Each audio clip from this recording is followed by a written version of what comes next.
Cuando se habla de patología renal, vienen a nuestra cabeza muchas ideas. Hemos visto en nuestra clase de patología renal 1 las alteraciones congénitas y algunas alteraciones vasculares. Soy el doctor Acevedo y estaré guiándote a través de esta clase de nefropatología.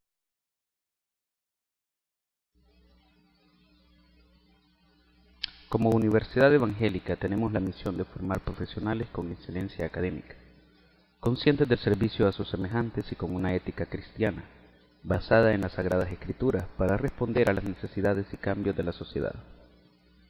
Nuestra visión es ser la institución de educación superior líder regional por su excelencia académica e innovación científica y tecnológica, reconocida por su naturaleza y práctica cristiana.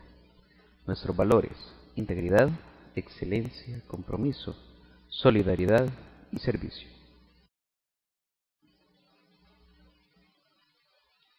Quiero iniciar esta clase diciéndote, ¿sabes de qué se alimenta el miedo? Se alimenta principalmente de inacción, de falta de preparación, de baja autoestima, de indecisión, de inseguridad, de falta de carácter, de pereza y de conformismo. Así que te invito a que te concentres, a que te prepares y que leas adecuadamente este tema. Patología 2. El objetivo de la clase es sencillo: que el alumno sea capaz de analizar y comparar entre las patologías glomerulares e intersticiales renales más frecuentes.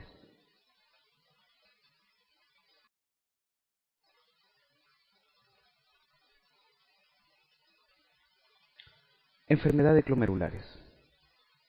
El glomérulo es el blanco de muchos procesos patológicos que pueden causar un deterioro temporal o permanente en el riñón. El glomérulo puede ser lesionado por enfermedades vasculares generalizadas, tales como la hipertensión arterial, las vasculitis y la diabetes mellitus. Puede ser lesionado también por trastornos inmunitarios, por inmunocomplejos en la pared del capilar glomerular, y también puede ser lesionado por depósitos de material extraño como el amiloide. Por tanto, el término glomerulonefritis trata de describir a aquellas enfermedades en las cuales las patologías primarias es de algún tipo de anormalidad estructural del glomérulo. La mayoría de casos es un componente de otra enfermedad, como en el caso del lupus eritematoso sistémico. Por tanto, el sufijo itis, que en la mayoría de casos se caracteriza por tener presencia de inflamación, acá se hace una excepción, porque no presenta cambios inflamatorios. Más bien, la lesión puede ser intensa y causar cicatrización permanente, produciendo atrofia del túbulo afectado, y en algunos casos la anormalidad puede ser temporal, produciéndose una resolución y restableciendo el funcionamiento normal de la nefrona. Se clasifican conforme al patrón histológico observado en la biopsia, y paso a paso vamos a ir viendo los diferentes patrones observados. Acá están los mecanismos inmunitarios de las enfermedades glomerulares. Primero, inmunocomplejos circulantes, el cual es el patrón más común de enfermedad inmunitaria.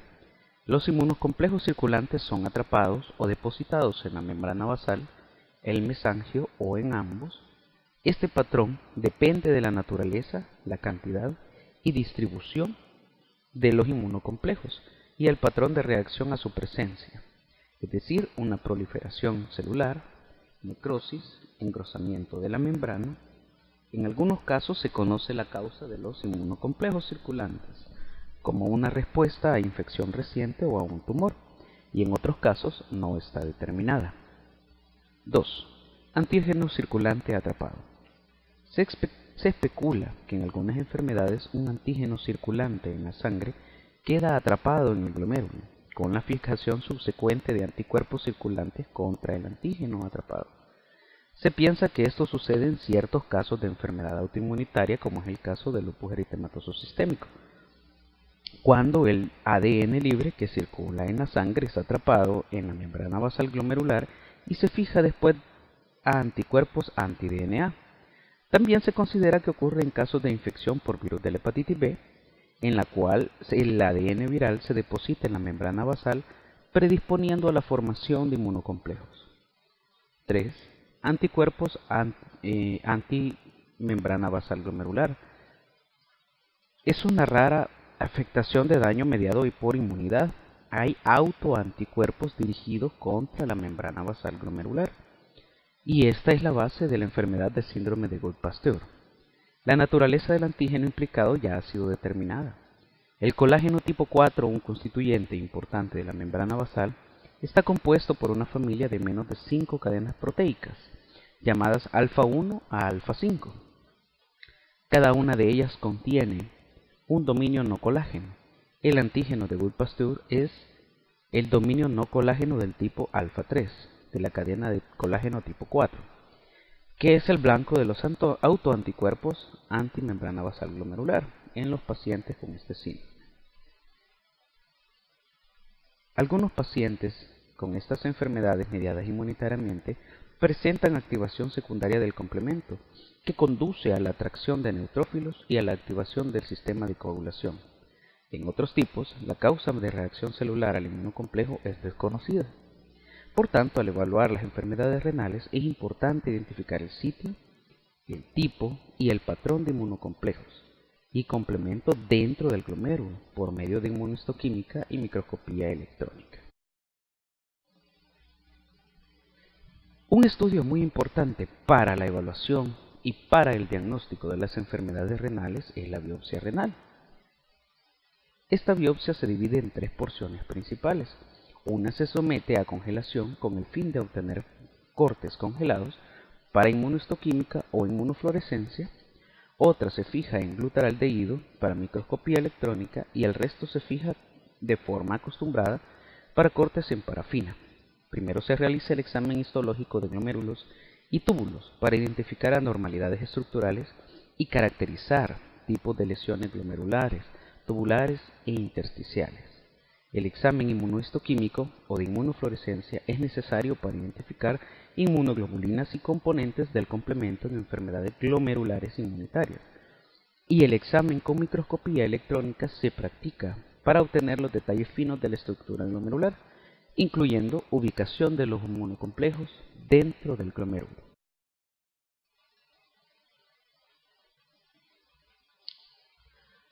Por tanto, los daños se deben a anormalidades en la barrera de filtración. Tú puedes observar en el gráfico cómo se diferencia la barrera de filtración glomerular, que comprende la capa fenestrada de células endoteliales yendo del interior de la luz capilar hacia el exterior, la membrana basal glomerular capilar, que está ilustrada de color azul, y la capa de podocitos endoteliales, que está ilustrado de color verde, y la carga polianiónica de alta densidad en la superficie exterior de la membrana basal y de las capas interiores de los podocitos indicados con los signos menos. Esta es la estructura normal de la barrera de filtración. El ultrafiltrado del plasma se produce a través de la barrera de filtración glomerular, la cual va a estar compuesta por una capa delgada fenestrada de células endoteliales, la membrana basal capilar glomerular, las células epiteliales o podocitos y una alta carga polianiónica sobre la superficie epitelial de la membrana y las superficies interiores de los podocitos. El mesangio es la estructura de soporte de los capilares y comprende células mesangiales de soporte fagocítico y de células secretoras. Su producto es un set de secreción amorfa y también contiene la matriz mesangial. El glomérulo normal, visto desde microscopía, a un corte con resina de una micra con azul de toluidina, el glomérulo tiene 4 componentes principales. La membrana basal, marcada aquí en tu clase con una MB, recubierta internamente por células endoteliales, marcadas por EN, tú lo puedes observar ahí en tu gráfico, y externamente por podocitos, que acá le hemos puesto EP. La red capilar está soportada por el mesangio, que está marcada por la M, y pueden verse eritrocitos en las luces capilares, marcados con RBC.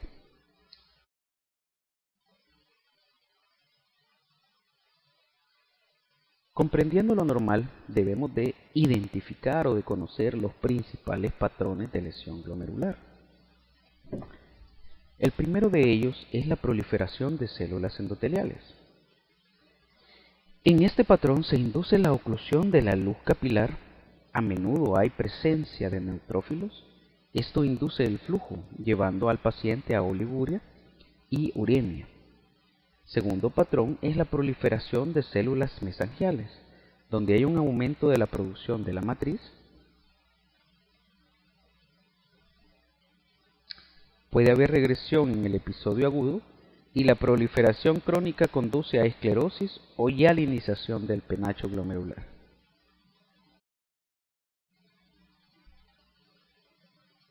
Tercer patrón es el engrosamiento de la membrana basal, causada por depósito de sustancias anormales, por una síntesis excesiva de la membrana basal, por adelgazamiento del citoplasma o por combinación de las tres lesiones anteriores. Cuarto patrón es la alteración de los podocitos epiteliales.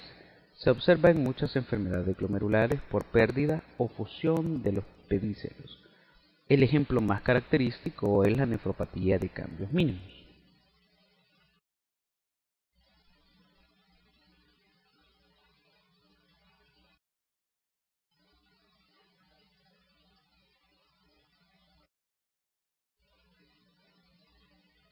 Tú lo puedes observar acá en el gráfico, las diferentes nomenclaturas.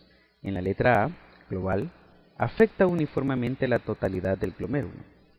La letra B, la segmentaria, afecta un segmento glomerular, dejando otros segmentos sin afectar. En la porción C tú puedes observar el cambio difuso, que afecta todos los glomérulos en ambos riñones. Y la D afecta focal, una parte de los glomérulos y deja intacto otros. Por tanto, esto nos va a dar algunos patrones o características clínicas. Hay 4 reglas empíricas, aunque no absolutas, que explican la mayoría de estos casos. Primero, el cambio estructural en la membrana basal glomerular, usualmente un engrosamiento, o el depósito de matriz mesangial excesiva, conducen a una mayor pérdida de proteínas en la orina, que si es intensa, conduce al síndrome nefrótico. Segundo, la lesión glomerular asociada con proliferación de células endoteliales o mesangiales se vincula con el desarrollo de hematuria microscópica o síndrome nefrítico. Tercero, si hay lesión de la membrana basal, así como proliferación celular, es probable que se hable de un síndrome nefrítico-nefrótico mixto. Y cuarto, si la lesión de los glomérulos es rápida, generalizada y se desarrollan características de insuficiencia renal aguda. Al destruirse más y más nefronas, el síndrome de insuficiencia renal parcial, ya sea nefrítico o nefrótico, puede evolucionar a un síndrome de insuficiencia renal crónica. Conociendo esto, vamos a hablar de los tipos importantes de glomerulonefritis más frecuentes.